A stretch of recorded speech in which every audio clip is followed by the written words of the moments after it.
प्रातःकाल में सुबह 7 बजे के आसपास कोर्ट कमिश्नर द्वारा जो रिक्वेस्ट की गई थी उसमें दोनों पक्षों द्वारा बैठ के थाना संभल पर ही रजामंदी से दोनों पक्षों के सर्वे की शुरुआत हुई थी। उसके बावजूद कुछ लोगों द्वारा 2-3 फ्लैंक से लोगों ने आके पुलिस पर पथराव शुरू किया। उस पथराव को पुलिस ने रिटेलिएट किया और उसके बाद में शांति व्यवस्था है वो घंटे भर के अंदर विदिन 1 आवर कायम कर ली गई। इसका मतलब टारगेटेड तरीके से उन्होंने पुलिस को टारगेट किया, लेकिन पुलिस ने अपना संयम बरतते हुए उन पर हल्का बल प्रयोग करते हुए उनको खदेड़ने का काम किया। 2 महिलाओं द्वारा ऊपर से पथराव किया गया और एक तमंचे का फायर है, कंट्री मेड वेपन का, वो छर्रा है, वो एकदम बिल्कुल पास से निकला और एक के पांव में गोली लगा, मेरे पीआरओ के पांव में गोली लगी। जो भी व्यक्ति इस तरीके के काम में संलिप्त है उन सब के खिलाफ कठोर से कठोर कार्रवाई करके गैंगस्टर भी लगाएंगे इन सब के ऊपर।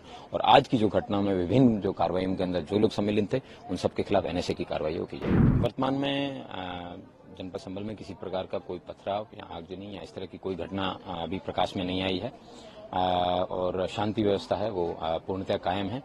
एडिशनल फोर्स भी और मंगवाई गई है और मुझे नहीं लगता है कि कोई इस तरह की अनटूवर्ड इंसिडेंट अभी होगा।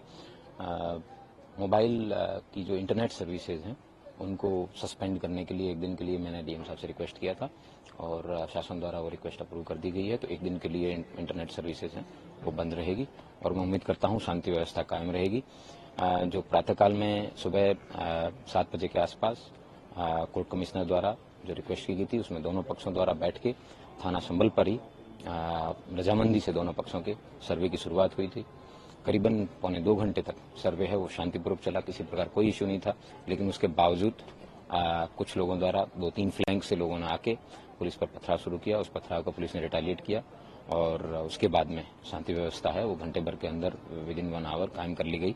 उनके द्वारा पुलिस की कुछ जो प्राइवेट जो व्हीकल्स थे उनको टॉर्च किया गया, जबकि वहां से कुछ 10-15 मीटर दूरी पे उनके जनता के अपने भी गाड़ियां थी, लेकिन उनको उन्होंने टच नहीं किया। इसका मतलब टारगेटेड तरीके से उन्होंने पुलिस को टारगेट किया, लेकिन पुलिस ने अपना संयम बरतते हुए उन पर हल्का बल प्रयोग करते हुए उनको खदेड़ने का काम किया और मैं उम्मीद करता हूं कि इसी तरीके से संभल पुलिस है वो जनपद संभल की सेवा में लगी रहेगी। सर एक जरूरी सवाल जो अपडेट सबसे गंभीर निकल कर आई है कि इलीगल वेपन्स का जो पूरा देखा जाए तो रेजिडेंशियल इलाका है, इलीगल वेपन्स के ऊपर अगर पुलिस से फायरिंग होगी तो बाकी लोग कैसे सेफ है, ये एक इशू ये एक इम्पोर्टेंट कंसर्न है क्योंकि जब थाना नखासा क्षेत्र के अंदर डीएम साहब, मैं और डीआईजी साहब वगैरह सब लोग पेट्रोलिंग पे जब जा रहे थे और एरिया डोमिनेशन के लिए, तब 2 महिलाओं द्वारा ऊपर से पथराव किया गया और एक तमंचे का फायर है, कंट्री मेड वेपन का, वो छर्रा है, वो एकदम बिल्कुल पास से निकला और एक के पांव में गोली लगा, मेरे पीआरओ के पांव में गोली लगी।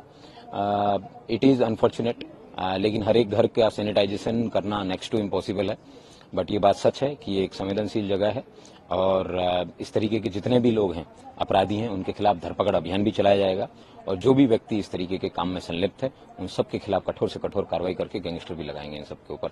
और आज की जो घटना में विभिन्न जो कार्रवाइयों के अंदर जो लोग सम्मिलित थे उन सब के खिलाफ एनएसए की कार्रवाई की जाएगी। एफआईआर के लिए भी बात चल रही है? वर्तमान में एक एफआईआर है थाना संभल पर पंजीकृत की जा चुकी है। जितने भी मजरूब हैं, पुलिस के करीबन 20-22 लोगों को चोटें आई है, उन सब लोगों द्वारा अपने अपना बयान दिया जा रहा है और उनकी जो है मेडिकल भी करवाया जा रहा है और उनके द्वारा अपनी अपनी एफआईआर है वो रजिस्टर की जा रही है। 21 लोग कुल डिटेन किए गए हैं अभी तक, जो आपने बताया डिटेन किए गए, 2 फीमेल है 19 मेल है। क्या कुछ खबर कुछ बताया उन लोगों ने, क्या कुछ था पूरा, क्या माइंड वॉश किया गया क्या? क्योंकि सर उन लोगों के मोबाइल से चेक किए जा रहे हैं to understand whether there was any conspiracy और नॉट, कि किस तरीके से इकट्ठे होकर एक साथ 3 फ्लैंक से ये लोग आए, जबकि वहाँ पुलिस की फोर्स भी मौजूद थी।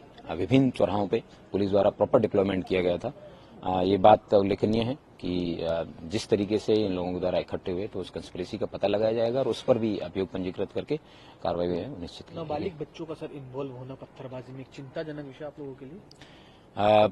मेरे लिए कोई चिंता की विषय नहीं है, क्योंकि जो भी व्यक्ति पत्थर चलाएगा उसको फिर प्रॉपर तरीके से उसको रिटेलिएट भी किया जाएगा, जवाब भी दिया जाएगा।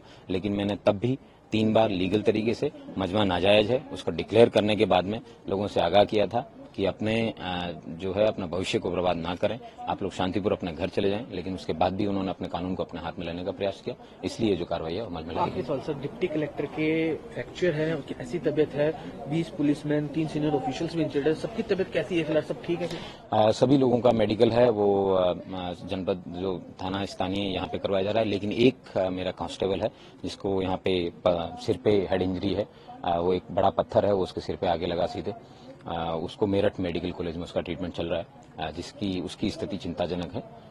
बाकी लोगों की जो ट्रीटमेंट है वो यहीं से चल रहा है और सभी लोग अपना अपना ड्यूटी पे करना, duty is more important then the health many times I understand.